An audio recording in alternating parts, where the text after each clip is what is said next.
মাছ যেটাই হোক, রান্না যদি ভালো হয় খেতে হবে অসম্ভব মজার। এই মাছটা ছোট, একটু কাঁটাযুক্ত, কিন্তু খেতে কিন্তু বেশ মজা। ইলিশের স্বাদ পাওয়া যাচ্ছে।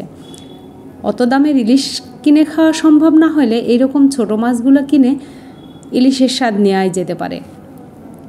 আসসালামু আলাইকুম এভরিওয়ান, মণিমার রান্নাঘরে আপনাদের সবাইকে জানাই প্রাণ ঢালা ভালোবাসা। এই মাছের নাম কেউ বলছে ইলিশ বাটা, কেউ বলছে চাপিলা, তবে নাম যেটাই হোক স্বাদ কিন্তু ইলিশের স্বাদ। বেশ মজা পেয়েছি, একটু কাঁটা বেশি হলেও খেতে বেশ মজা। ভাজা খাওয়ার জন্য কেনা হয়েছিল, আমার মনে হলো যে একটু রান্না করি, ভালো লাগবে, এটার ঝোল খেতেও বেশ মজা। চলুন তাহলে দেখে নিই মাছটা কিভাবে আমরা রান্না করব।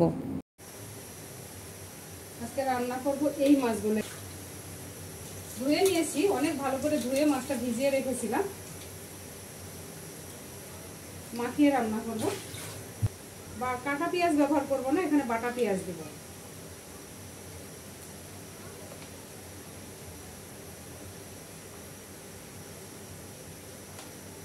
তিন চা চামচ পেঁয়াজ বাটা দিলাম, চা চামচ দিলাম আদা রসুন বাটা, লবণ স্বাদ অনুযায়ী, মরিচের গুঁড়া সামান্য পরিমাণ,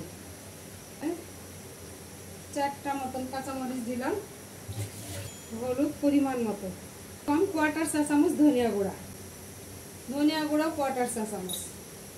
তা রান্না করব আমি সরিষার তেল দিয়ে।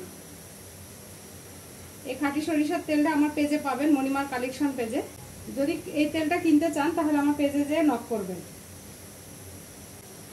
হাত দিয়ে নাড়বো না, হাত দিয়ে নাড়লে তেলগুলো সব হাতের সাথে উঠে আসে, সেজন্য আমি সুন্নি দিয়েই নেড়ে দেব। একদম কমপ্লিট মাখানো।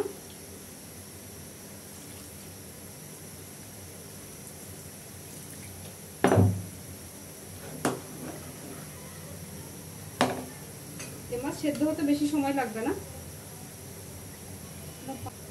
মাখানো কমপ্লিট, চুলায় দিলাম।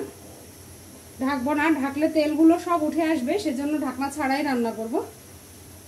এ সময় জোরে একটু জাল দিতে হবে যেন বলকটা তাড়াতাড়ি আসে। বলক আসা পর্যন্ত অপেক্ষা করব। বলক এসে গেছে, একটু নেড়ে চেড়ে উল্টে পাল্টে দিব। মাছ রান্না কমপ্লিট, আর ঝোল কমাবো না, এভাবে রাখবো।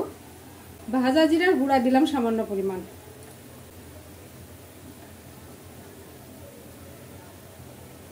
চুলা অফ করে দিলাম। পরিবেশনের জন্য একটা বাটিতে নিয়ে নেব। বাটিতে ঢেলে নিলাম। এটা তো আগে কখনো আমি এভাবে খাইনি, প্রথম রান্না করলাম এই মাছটা।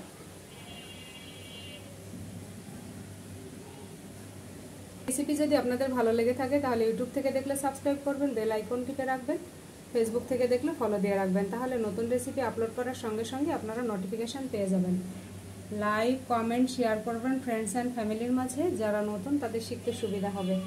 আপনাদের একটা লাইক, কমেন্ট, শেয়ার আমার রান্নার প্রতি অনেক আগ্রহ বাড়িয়ে দেয়।